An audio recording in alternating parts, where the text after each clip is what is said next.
never made a habit of loving anyone based solely on their looks, but I have to say, there is no one sweeter, dopier, or as cute as a moon bear.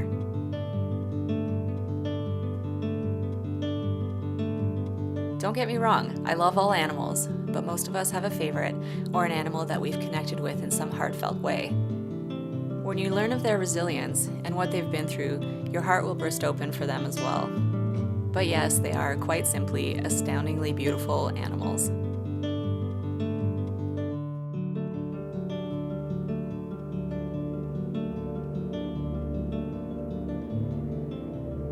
I'm drawn to documenting and sharing the stories of those who suffer. When I found out about bear bile farming, that is, bears kept in small factory farms in extremely small cages, so that we can tap their gallbladders for bile for traditional Chinese medicine, I knew it was something that I had to document so that the world could know. The first time I went into a bear bile farm, and with each subsequent visit, I bore witness to beautiful animals living in desperation and despondence. Their cages are small. I'm 5'5" and wouldn't be able to stand up in one. The bears exhibit stereotypical stress behavior patterns. They turn in circles, rub their heads against the bars all day, days which turn into years. It's awful to witness those who stare without movement and without hope. No animal ever should be subjected to this.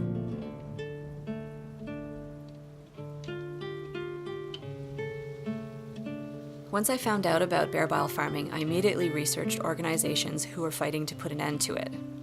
I found Free the Bears and Animals Asia. These groups are incredible. They work tirelessly, not only to rescue Asiatic black bears and Malayan sun bears, but to educate people about this farming practice as well.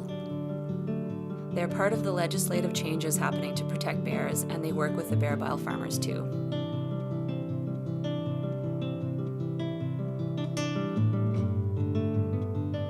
During my first visit to Vietnam, Animals Asia allowed me to come along to document the rescue of a wonderful girl whom they later named Miracle. Miracle was about 8 years old at the time and had been put into a small cage as a cub, and her owners closed that small door behind her, a door which had long since rusted shut. She had horrible calluses on her forehead from a lifetime of rubbing her head back and forth against the bars in frustration. Her paws were deformed from standing on bars her whole life. It was devastating to know an animal had lived so long this way, and I wish we could have made her understand that she was heading to much greener pastures. Within a week of her rescue, Miracle's stress and unhappiness had diminished visibly. She no longer exhibited stress behaviors, and she was interested in spending time with the bear cubs in the opposite den. When I met her again a few years later, she seemed like the happiest bear I ever saw. She ran around the sanctuary space foraging for food, she played, and she was always the last one in at night because she loved her freedom so very much. While I was in Asia, Animals Asia rescued 14 bears from a bear farm in southern Vietnam and began a grueling 4-day drive to their Tam Dao sanctuary in the north. This was a unique rescue for Animals Asia because it was the bear farmer himself who had decided to turn his back on bear bile farming and wanted to find sanctuary for his bears, who had been in cages for the last 8 years. 5 of the 14 bears were missing paws, likely from being snare caught in the wild. It was absolutely heartbreaking. The bears suffer from various painful and debilitating health conditions. Some have bad teeth from frustrated bar biting and a bad diet. Others have skin problems, open wounds from bile extraction, obesity, abdominal hernias, and painful, cracked foot pads from years of standing on cage bars. Once at the sanctuary, each bear is prioritized for health checks and released first into large dens, then later into the amazing sanctuary space with the other rescued bears. Yvonne was one of the 14 newly rescued bears from southern Vietnam, and while I was photographing at Tam Dao, it was her turn to go through an intensive health check. Under the care of 2 vet nurses and a veterinarian, Yvonne was sedated. They spent over 4 hours doing an abdominal ultrasound and investigating all injuries and ailments. She had overgrown nails, a skin condition, and teeth that had been ground down to the nerves from chewing on the cage bars year after year. The vet removed several of her teeth, and the ultrasound showed that Yvonne did indeed have some damage to her gallbladder, which might need surgery at a later date.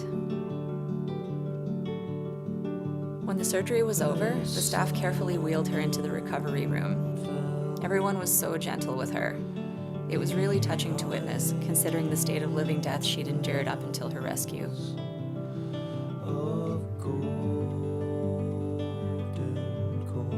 We can't see the abuse of bears in Southeast Asia as something that's happening just over there. Ours is now, more than ever, a global culture, and we're all connected via social media and the internet.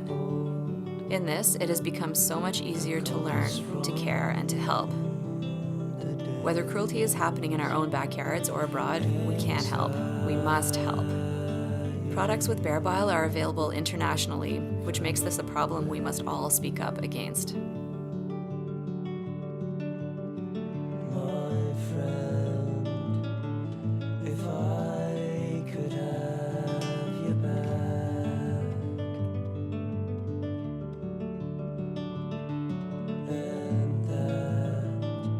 Which is past.